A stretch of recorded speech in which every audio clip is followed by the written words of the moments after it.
الحمد لله رب العالمين والصلاة والسلام على سيد الأنبياء والمرسلين أما بعد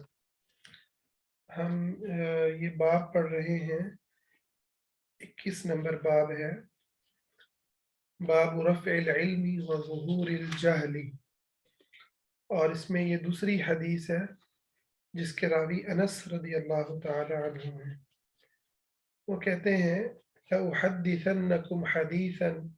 لا يحدثكم احد بعدی، میں تمہیں آج ایک ایسی حدیث سناتا ہوں جو میرے بعد تمہیں کوئی اور نہیں سنائے گا۔ سمعت رسول اللہ صلی اللہ علیہ وسلم، میں نے سنا رسول اللہ صلی اللہ علیہ وسلم کو یہ فرماتے ہوئے، یقول من اشراط الساعۃ ان یقل العلم، قیامت کی علامات میں سے علم کا کم ہو جانا، وَيَظْهَرَ الْجَهْلُ، جہالت کا پھیل جانا، وَيَظْهَرَ الزِّنَا، زنا کا عام ہو جانا، وَتَكْثُرَ النِّسَاءُ،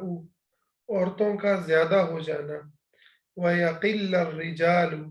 اور آدمیوں کا کم ہو جانا ہے، حَتَّى يَكُونَ لِخَمْسِينَ امْرَأَةً الْقَيِّمُ الْوَاحِدُ، یہاں تک کہ 50 عورتوں پر ایک نگران ہوگا، ایک مرد 50 عورتوں پر کا کفیل ہوگا، ان کی کفالت کرنے والا ہوگا۔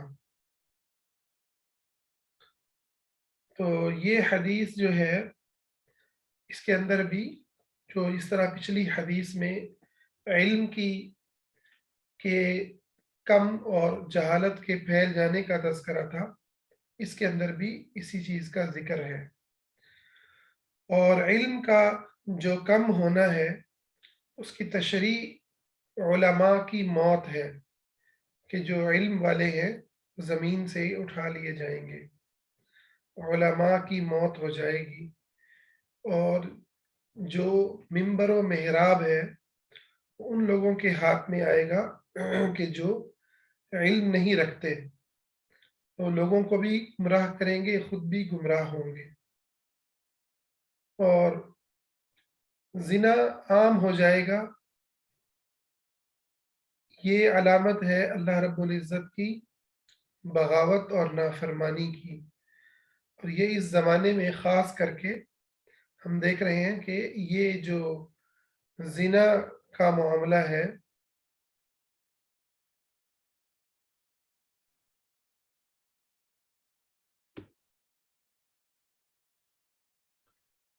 یہ جو زنا کا معاملہ ہے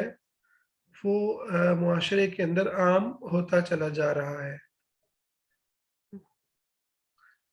اور اللہ تعالیٰ کی بغاوت اور اللہ تعالیٰ کے دین سے جو جہالت ہے اس کے نتیجے میں لوگ زنا کی مختلف شکلوں کو وہ قبول کرتے جا رہے ہیں۔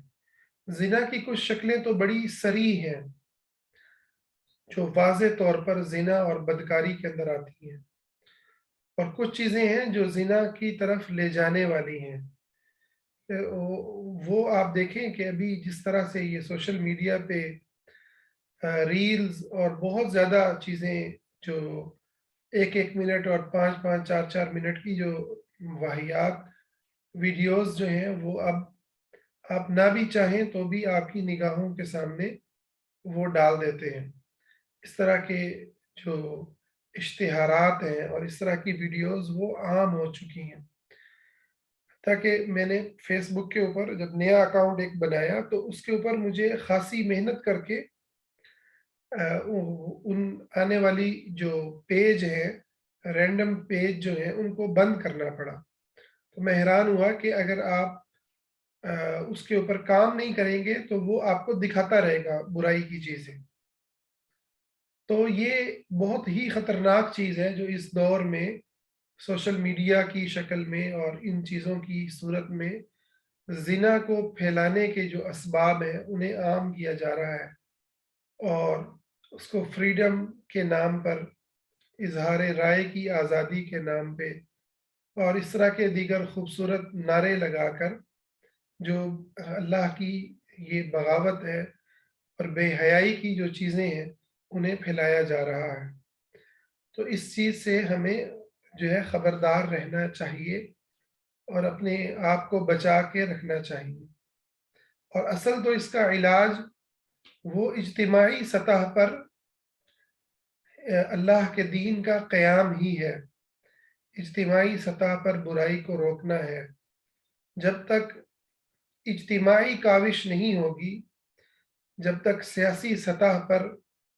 اور ملکی اور ریاستوں کی سطح پر، معاشروں کی سطح پر یہ اس کا بندوبست نہیں ہوگا، تب تک انفرادی کاوشیں اور کوششیں وہ بہت ہی کمزور حیثیت رکھتی رہیں گی اور ان کا کوئی خاص فائدہ نہیں ہوگا۔ اچھا، اگلا بیان فرمایا ہوا تک سورن نساء، اور عورتیں جو ہیں وہ زیادہ ہو جائیں گی۔ اس کے دو معنی اہل علم نے بیان کیے ہیں۔ ایک تو یہ ہے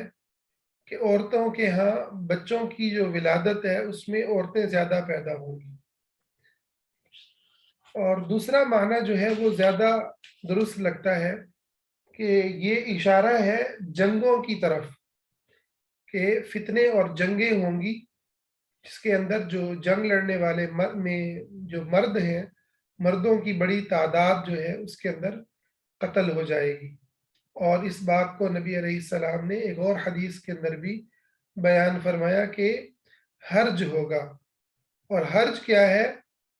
کہ قتل کرنے والے کو نہیں پتا ہوگا وہ کیوں قتل کر رہا ہے، اور قتل ہونے والے کو نہیں پتا ہوگا کہ وہ کیوں قتل ہو رہا ہے۔ تو اب آپ دیکھ لیں کہ یہ جو جدید آلات آئے ہیں اور ان آلات سے جس طرح سے بمبارمنٹ کی جاتی ہے،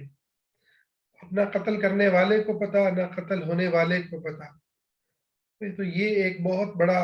جو ہے وہ اس کا اظہار ہے۔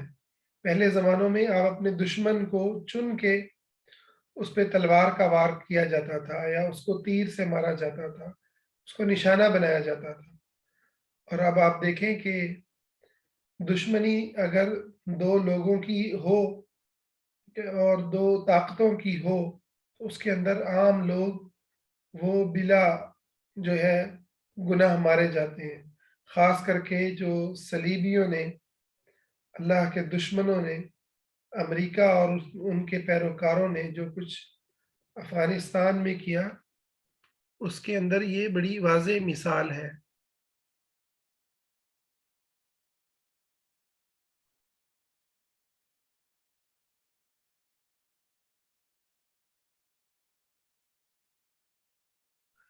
تو یہ بڑی واضح مثال ہے۔ تو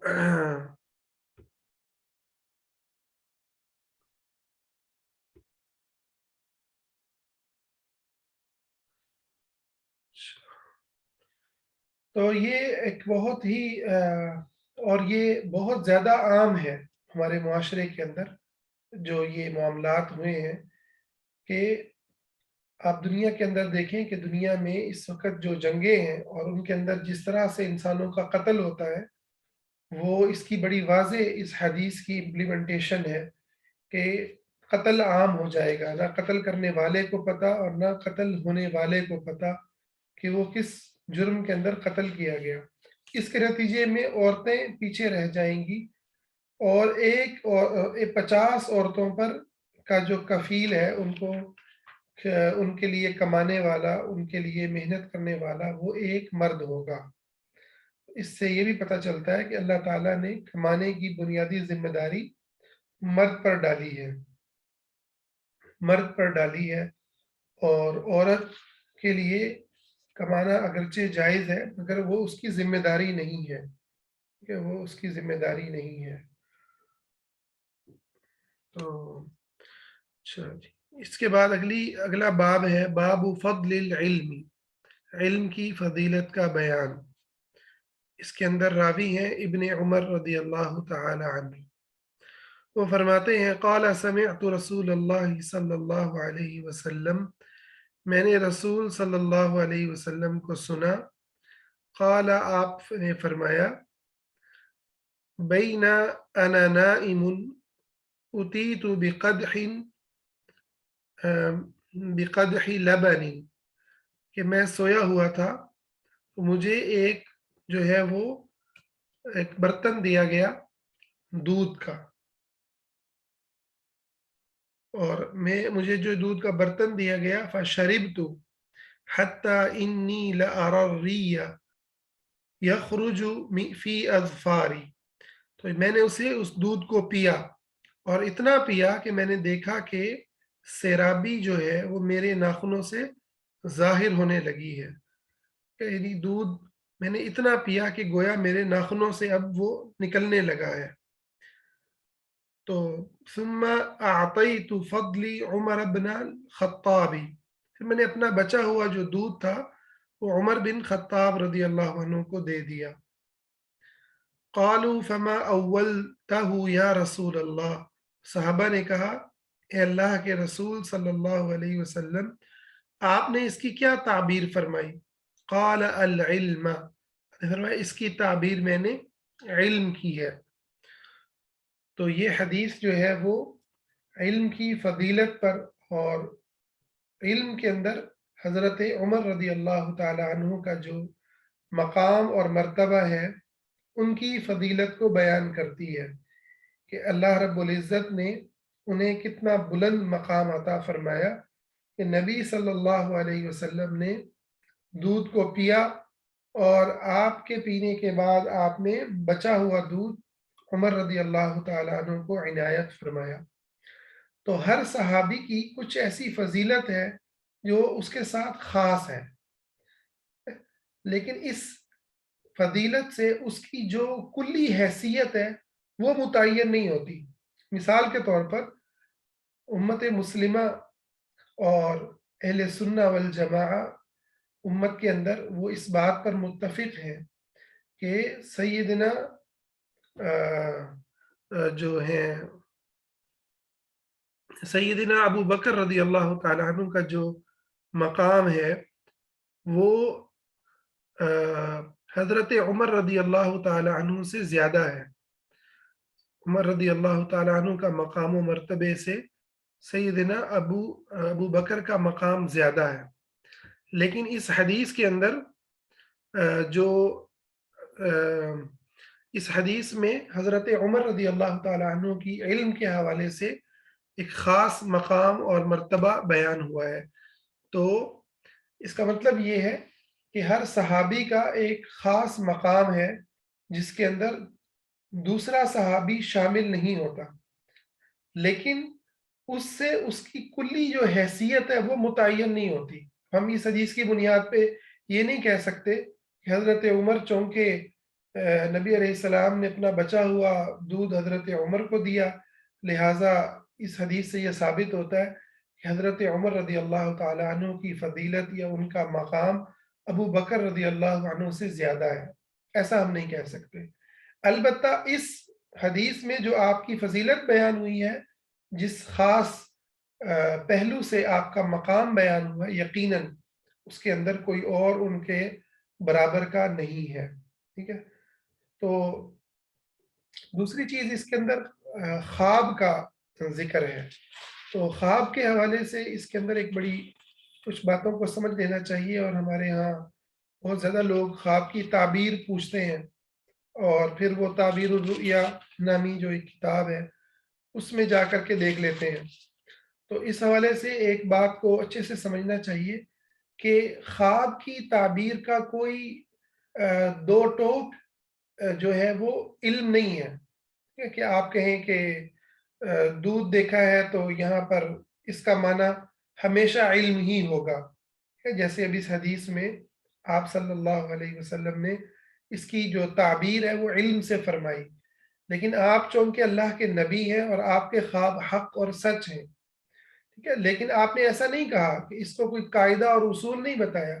کہ جب بھی کوئی دودھ دیکھے تو اس سے مراد جو ہے نا وہ علم ہو۔ ممکن ہے کوئی دودھ دیکھے اور ہم تعبیر کرنے والا اس کی تعبیر اس کو اولاد سے کر دے، ٹھیک ہے، کوئی کسی کو مال سے کر دے، نیکی کے کسی اور کام سے کر دے،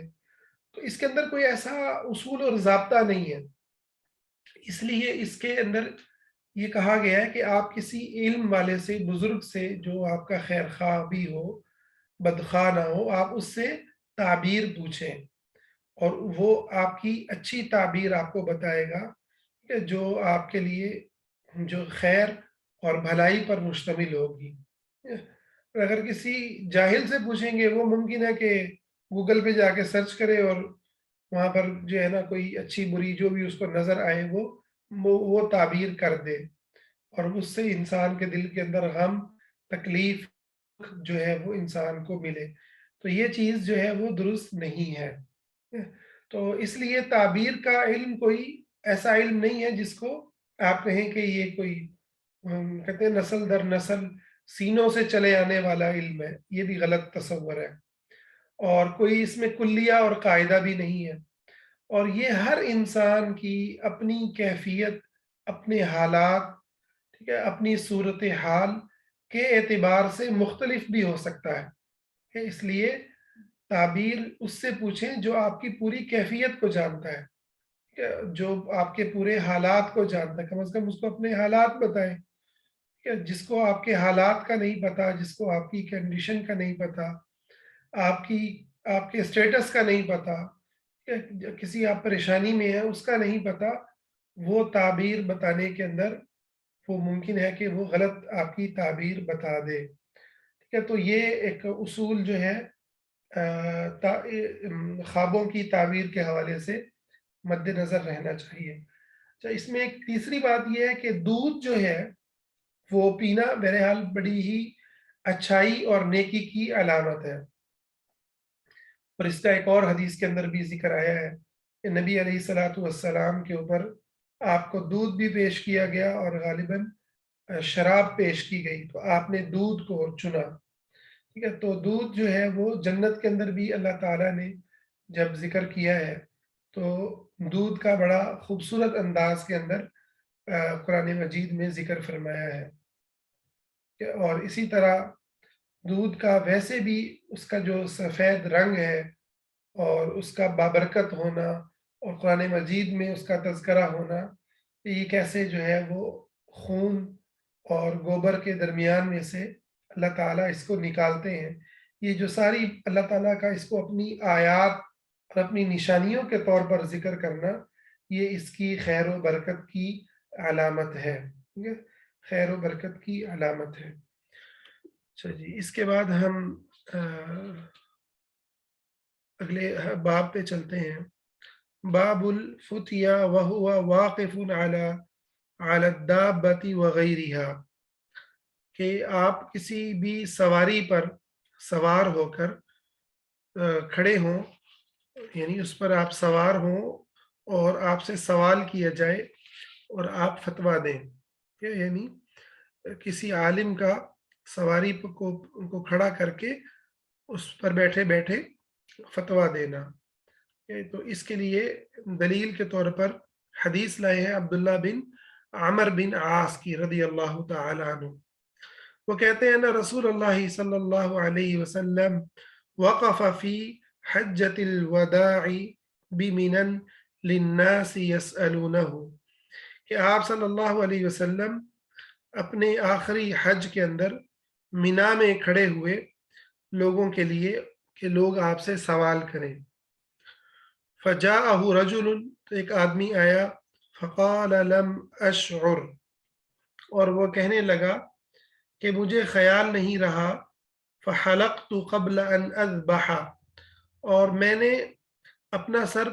ذبح کرنے سے پہلے ہی منڈوا لیا، یعنی اصول یہ ہے حج کے اندر کہ پہلے جانور کو ذبح کیا جاتا ہے، پھر جو ہے حلق ہوتا ہے، پھر سر کو منڈوایا جاتا ہے یا بالوں کو چھوٹا کیا جاتا ہے۔ تو آپ صلی اللہ علیہ وسلم نے فرمایا اذبح ولا حرج،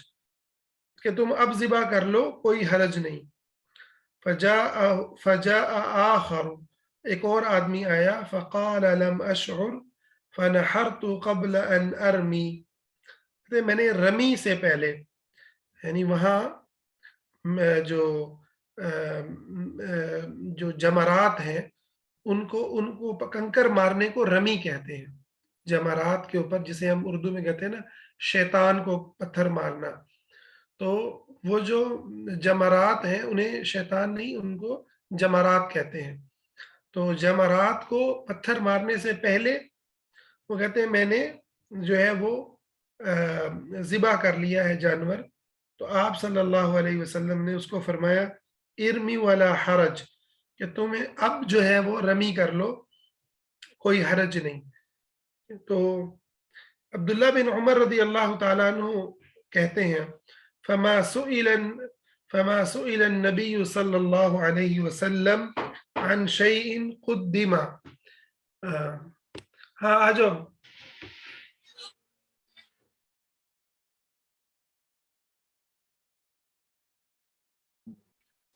کہ آپ صلی اللہ علیہ وسلم سے اس دن جس بھی چیز کے بارے میں پوچھا گیا جو کسی نے پہلے کر لی یا بعد میں، تو آپ نے یہی فرمایا کہ افعل ولا حرج، اب کر لو تو کوئی حرج نہیں، حرج کی کوئی بات نہیں۔ تو یہ حج کے اندر آپ صلی اللہ علیہ وسلم نے جو ہے وہ فتویٰ دیا، آپ نے لوگوں کو ان کے مسائل بتائے۔ اچھا، نبی علیہ الصلوۃ والسلام کا جو حج ہے، آپ نے ہجرت کے بعد ایک ہی حج کیا ہے، یہی آپ کا پہلا اور آخری حج ہے۔ البتہ ہجرت سے پہلے آپ نے ایک یا دو حج کیے ہیں، ٹھیک ہے؟ اور امام ترمذی نے ذکر کیا ہے کہ آپ نے ہجرت سے پہلے 2 حج کیے تھے، اور ہجرت کے بعد یہ آپ کا ایک ہی حج تھا، جس میں آپ صلی اللہ علیہ وسلم نے اپنے صحابہ کو بتایا کہ لعلی لا اراکم بعد عامی ھذا، شاید اس سال کے بعد میں تمہیں نہ دیکھوں، اور ایسا ہی ہوا کہ آپ اللہ تعالیٰ کو پیارے ہو گئے صلی اللہ علیہ وسلم۔ اس کے اندر پتہ چلتا ہے کہ اس حدیث سے کچھ مسائل پتہ چلتے ہیں کہ انسان اگر سواری پر بیٹھا ہو، سوار ہو، تو وہ لوگوں کو فتویٰ دے سکتا ہے، لوگوں کے مسائل کا جواب دے سکتا ہے۔ آج کے دور میں کوئی گاڑی پر ہو، بائک پر ہو،